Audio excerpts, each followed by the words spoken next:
And you are taking a live look right here over one of the many cameras that we do have in this general area of Israel. This is Jerusalem, where you can see it looks like it is a cloudy day right now, a fairly foggy one. I do want to get to the latest here on the Middle East at 6:03 on the East Coast and 3:03 on the West Coast. The Israel Defense Forces confirming the death of the Hamas commander who led the attack on a bomb shelter during the October 7th massacre. Rear Admiral Daniel Hagari saying that Mohammed Abu Atawi was eliminated this week in an Israeli strike. Now, Hagari did add that Atawi worked for UNRWA, which is the United National Relief and Works Agency, for the last 2 years, which UNRWA did confirm. Now, Kogat did post a photo. I do want to pop this up for you on your screen here. As they say, this is that UNRWA staffer from October 7th. You see him circled on the left-hand side of your screen there. The IDF says Atawi led the killing and kidnapping of Israelis from a roadside bomb shelter near Kibbutz Re'im, where those who escaped the attack at the Nova Music Festival were seeking safety at the time. American Hirsch Goldberg Poland, who has since been executed while in Hamas captivity, was among those kidnapped from that shelter. Obviously, as always, a lot to discuss this morning, so I do want to bring in Alex Traiman, the CEO and Jerusalem Bureau Chief at the Jewish News Syndicate. Thank you so much, as always, for taking the time to be here with us, Alex. Thanks so much for having me, Josh. Of course. Well, first off, I do want to start with talking about Atawi here. What do we know about him overall? Because he was a well-known commander in that area who played a pivotal role, according to the IDF, in the October 7th massacre. Yeah, I think that's right. And you presented a lot of it. He was one of the masterminds behind the attack, and particularly the attack of the Nova Music Festival, where over 230 people were killed. And he took several hostages from there, as you mentioned, and killed many others there. But then after the October 7th attack, he was also part of the Central Brigades Command in the Gaza Strip, and was responsible for a lot of the offensive attacks against the IDF. And I guess the question becomes, does this send any sort of message to Hamas, to Hezbollah, really to all of the terrorist organizations in that area? Well, I think that you're seeing the IDF continuing to target Hamas's leadership, and they're also going after these reorganized battalions. The IDF had said that they'd taken out 24, 25 out of the Hamas battalions.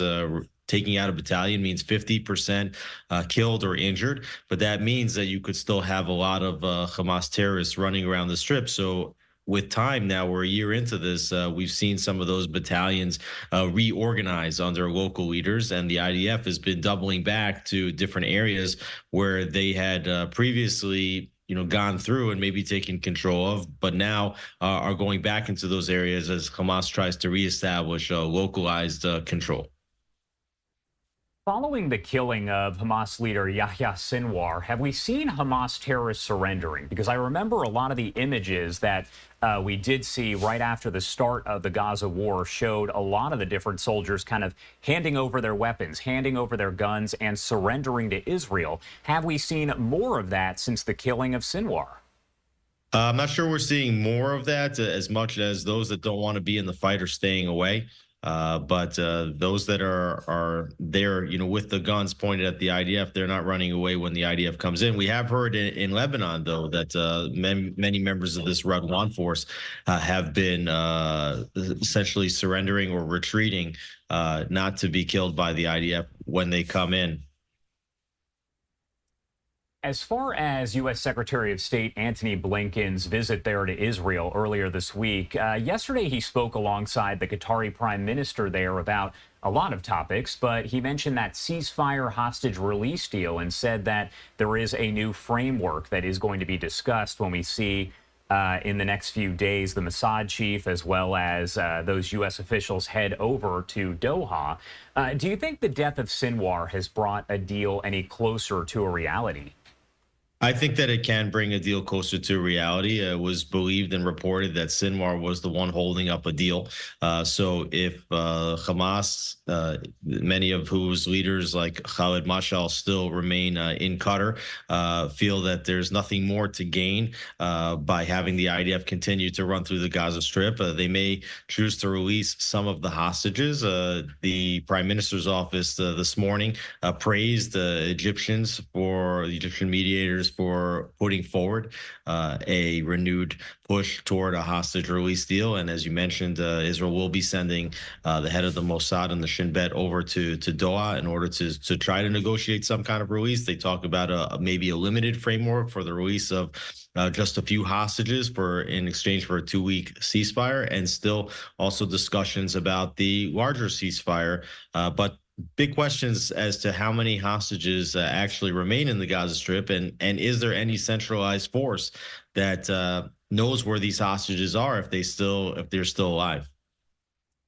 I've asked you this before, but I want to get kind of a personal perspective there. What is daily life like in Israel, specifically where you are? Because we know that we've seen videos earlier on this week. Elan Levy, the former Israeli government spokesperson, posted some video overhead that did show some of the rocket fire coming in from Lebanon being intercepted, again, overhead. I know folks are running to bomb shelters a lot and told to stay near those bomb shelters at times. What is daily life like there for you and others?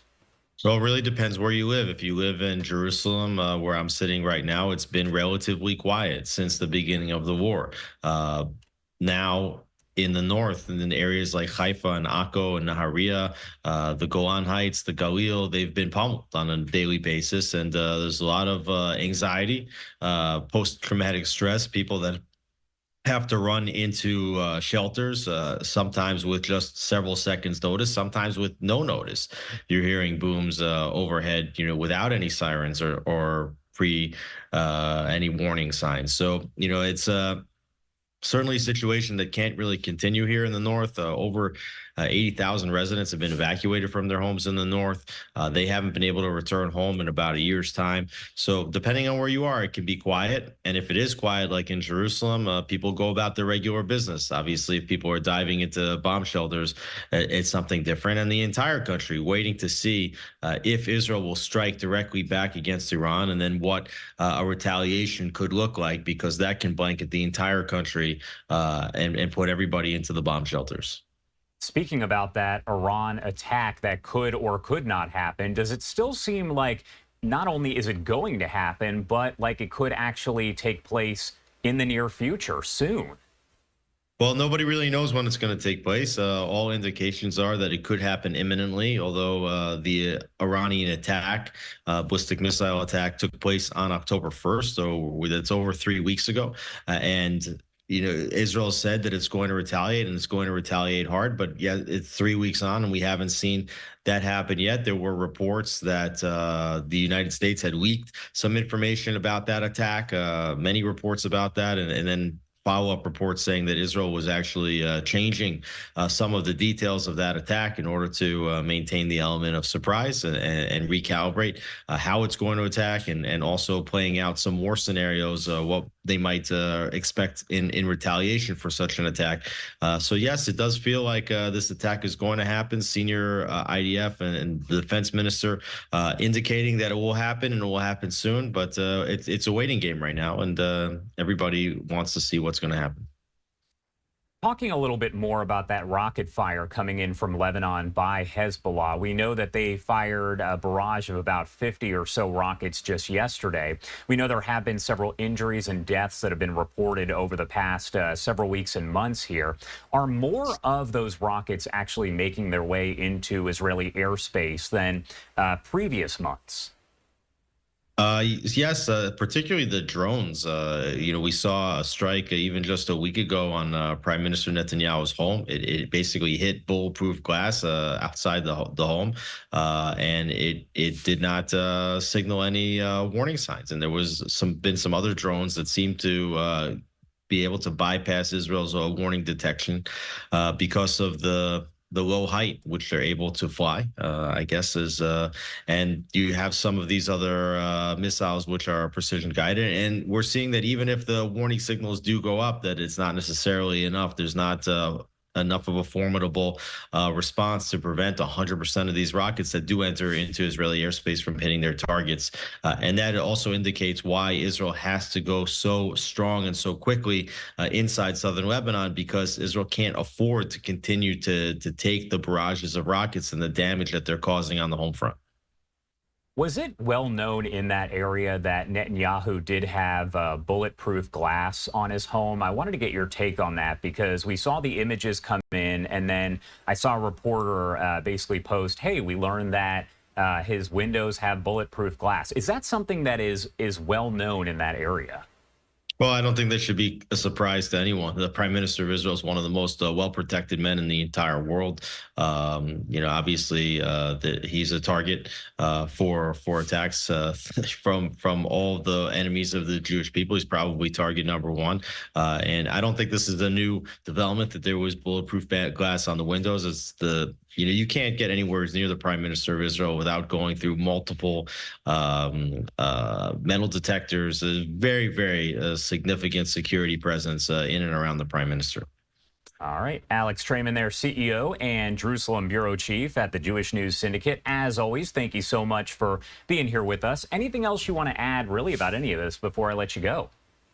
Well, again, this indication of if and when Israel's going to strike Iran, and can this war actually end without Israel attacking Iran? This is the major question mark here. Hamas, Hezbollah, Houthis are all proxies of the Iranian regime, and it definitely feels as though while we're winding down this phase one of the war in Gaza, and we might see the release of hostages and a potential ceasefire over there, we're nowhere near finished in Lebanon. And it also seems like this front with Iran is now just opening up. So, I imagine that this war is going to continue raging for the next several months at least, if not longer.